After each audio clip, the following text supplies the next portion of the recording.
Here are the following ingredients that we will need for our banana nut bread. Apart from these ingredients, we will need a cutting board, a chef knife, a rubber scraper spatula, oven mitt, and a rag. Also, you will need any pan loaf of your preference. Here with our hands from top to bottom, we will take off the skin. With our fingers, we can take off the skin and start breaking the banana into 4 pieces or smaller. This will make mashing the banana quite easier and not difficult to mash. Repeat this for the next 4 bananas. In this recipe, we will be doubling our ingredients, being because I am using a larger pan than a regular loaf pan.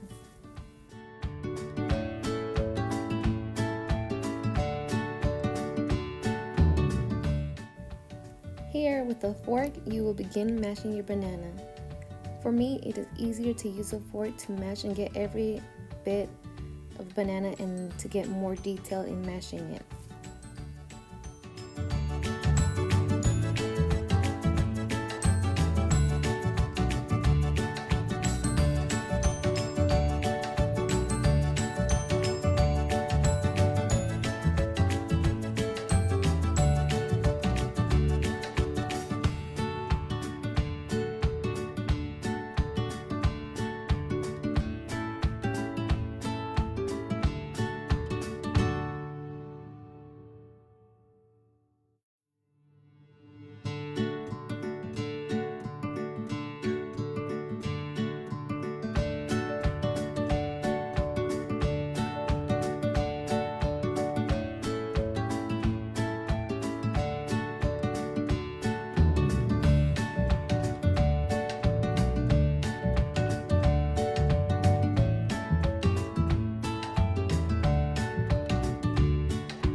In the same banana bowl, you will crack 4 eggs in order to mix with our vanilla extract as well.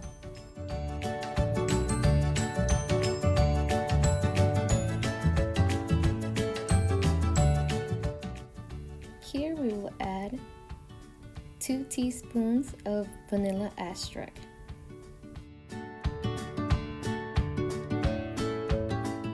With a fork, begin mixing the egg and vanilla extract and getting any extra chunks of banana that was not able to be mashed at the beginning when mashing the bananas.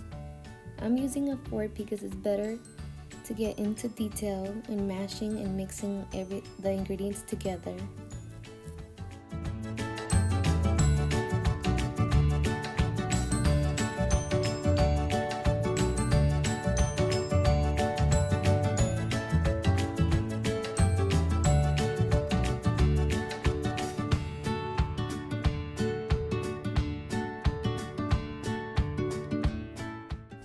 In another smaller mixing bowl, you would add 2 cups of brown sugar. You would also add 2 1/4 cups of canola oil.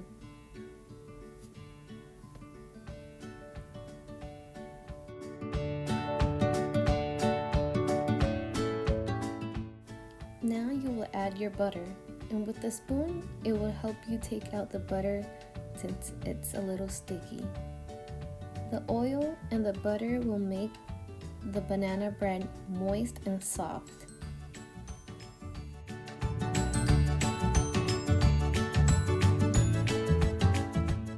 With a fork, begin mixing the oil, the butter, and the brown sugar in a circular motion.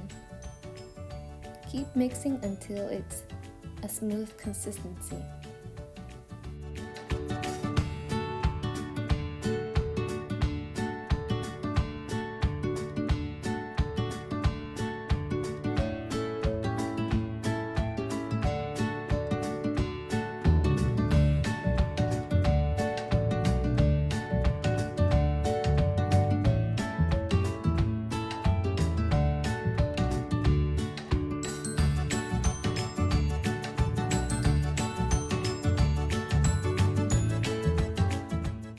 have 1.5 cup of all-purpose flour, 1 teaspoon of baking soda, and half a teaspoon of salt. Here I doubled at the end the ingredients because I did not have a loaf pan, an 8.5 by 4.5 pan. I had a 14 by 8.5 inch. You do not have to double the portion if you have a regular loaf pan. This is only if you have a bigger size pan. Now I am putting the last bit of all-purpose flour. With a whisk, mix the dry ingredients in a circular motion, also crushing up lumps of flour that needs to be well mixed in order for us to mix it into the wet ingredients. This will also help the banana bread bake evenly.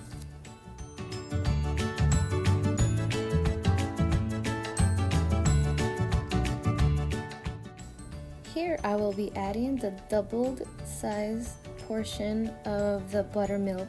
You can use any milk of your preference. I use buttermilk because that's what was in the recipe, but you can use any milk of your preference. With a clean whisk, you will now mix your milk with your wet ingredients. Mix it with a circular motion, also crushing any extra lumpy banana that we were not successful in crushing at the beginning. Here we will now add in small portions, the dry ingredients into the wet ingredients. Mix in a circular motion.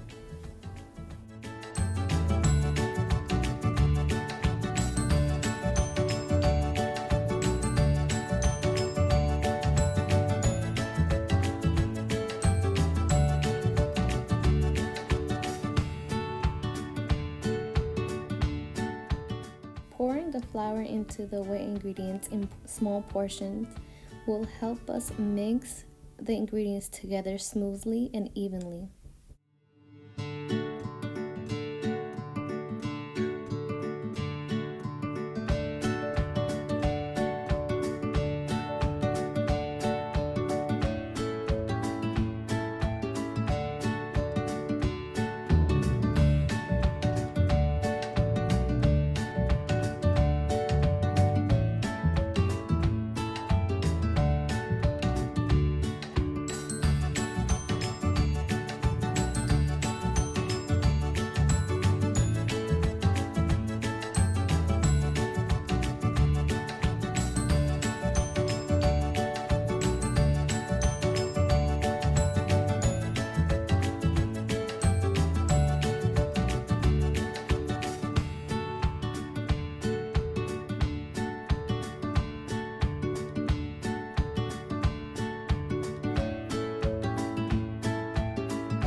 We will now add our butter, our oil, and brown sugar mix.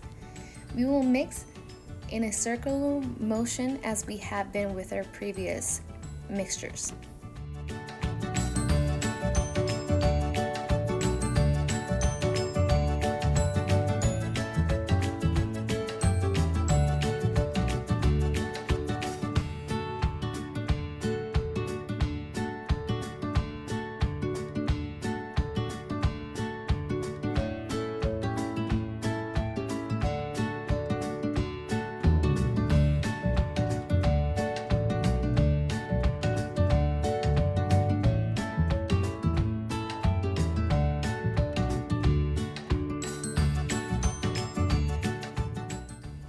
We will now start off by placing our walnuts into a cutting board and spread them evenly.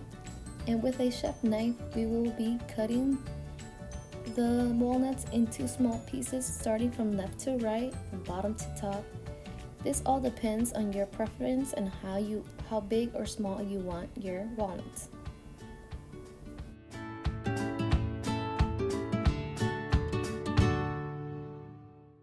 Of course, this step is an option. If anyone has any nut allergies, you can disregard this step.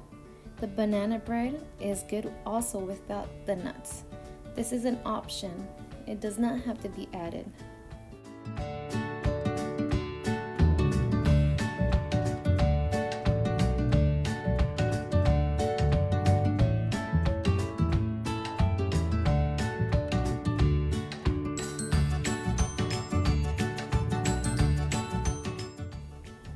I will now use 1 cup of the chopped walnuts and mix it into the wet ingredients.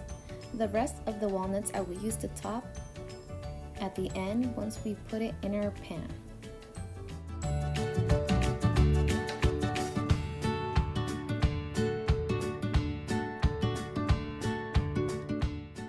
Now here is my pan, and we will now pour in the mixture into the pan.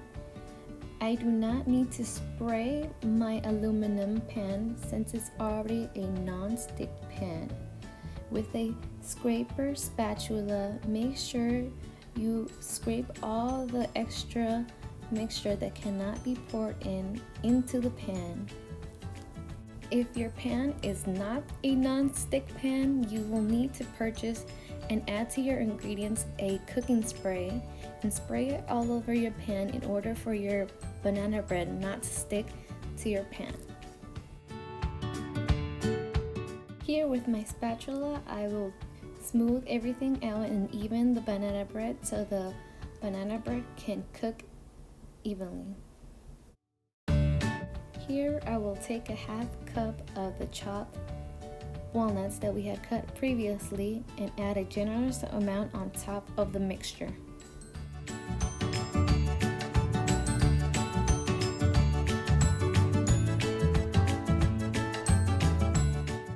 We will now put in our mixture into the preheated oven.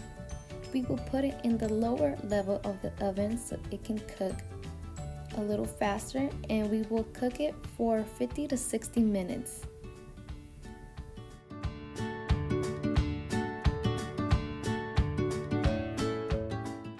We will now check if our banana bread is ready.